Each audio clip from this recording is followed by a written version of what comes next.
xotirjam yodlashadi. Va masalan 7 karra 8 karralarda ham 8 karra 5, 7 karra 5 largacha unda ham yaxshi yodlashadi. Chunki 7 karra 3imiz teskarisini qarashsak 3 karra 7. 3 karrani bilgani uchun 7 karra 3 bilish ham oson. Ko'pchilik qiyinchilikka duch keladigan joyi, demak 6 karra 6 dan yuqorisi, 7 karra 6 dan yuqorisi va hokazo 10 karra 6 dan yuqorisiga duch kelishadi. Keling o'sha oson usullar haqida gaplashamiz.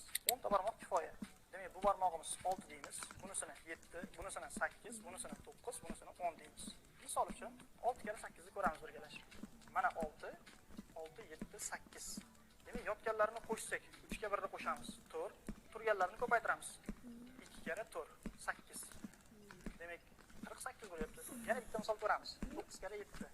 Demak, bu necha edi? 6, 7. 7 karra 6, 7, 8, 9. Demak, yotganlarni nima qilardik? Qo'shardik. 4 ga 2 ni qo'shsaylik, 6 eslab qolamiz. Turganlarni ko'paytirardik. 3 karra 1. Demak, 3 bo'lyapti. Javobi demak 63 ekan. Shu kabi matematikaga oid mavzular sizga qiziq bo'lsa, sahifamga obuna bo'ling.